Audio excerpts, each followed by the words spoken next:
आज शांत कांत कमनीय परिवेश आयोजित सभार विचारक मंडली पूज्य गुरुजी गुरुमा वृंद एवं मोर छोट बड़ भाई भौणी मैंने आज मत पूज्य गुरु विषय किसी कहबार सुजोग मिलता निजक धन्य मन करुँच से गुरु को नमस्कार अखंडम मंडलाकारं व्याप्त जैनम चराचरं तप्तदं दर्शितं जैनम तस्मै श्री गुरवे नमः। से गुरु को नमस्कार जे कि मते अखंड अनंत एवं चराचर रे विद्यमान प्रभु को चरण साक्षात कराई परिबे। आज विषय मोर पूज्य गुरु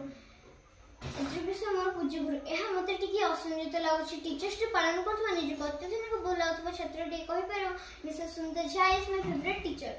मात्र मु ए पृथ्वीर सर्वप्राचीन सभ्यता तथा सनातन संस्कृति मो गुरु ही श्रेष्ठ अवधूत मु शिखी गुरु किए भारतीय दृष्टि गुरु देवता गुरु माने अंधार गुरु माने आलोक जी अंधार आलोक बाट देखा सी होती गुरु गुरु अर्थ भारी उपनिषद शुणे आचार्य देवता भवद दिवत सन्धान दियंती गुरु ब्रह्म साक्षात्कार कराइबार से धुरीण दानव को देवता दर्शक महर्षि परिणत कर शक्ति सामर्थ्य केवल गुरुंकर ही अच्छी। निर्मल शांत सज्जन मितभाषी कामक्रोध मुक्त सदाचारी एवं जितेंद्र गुरु भारत विश्व वंदिता ए पुण्य दिवस परिकल्पना कर महान आत्मा जे कि पृथ्वीर अन्यतम दार्शनिक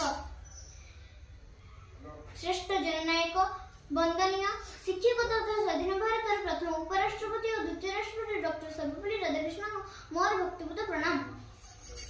से 1888 मसीहा सेप्टेम्बर 5 तारिख मांद्रास तिरुतानी ग्राम जन्म ग्रहण करथिले। से दर्शन शास्त्र एमए पास कर निजर कर्ममय जीवन अयम आरंभ करथिले। शिक्षकतार तेणे शिक्षकों समानार्थी निजर जन्मदिन और गुरु दिवस रूप पालन करने से परामर्श देथिले। भारत सरकार ताहा ग्रहण करे केवल सम्मानित करना भारत गुरु पूजा परंपरा को सम्मानित करछंती। तेणु समस्त को एतिक अनुरोध आज हैप्पी टीचर्स डे परिवर्ते शुभ गुरु दिवस नारा देवा परिशेष परमेश्वर निकट एतिक प्रार्थना हे विश्वकर्ता मत एतिक शक्ति जेपरि कौन परिस्थिति मोर गुरु भक्ति तिलेमात्र त्रुटि न रहु कवि भाषा गुरु आम ब्रह्मा गुरु आम विष्णु गुरु आम महेश्वर सही गुरुंकर पूजन सतर जगत अटई सार एति कहि मु मोर व्यक्तिगत शेष करछि। जय हिंद जय भारत।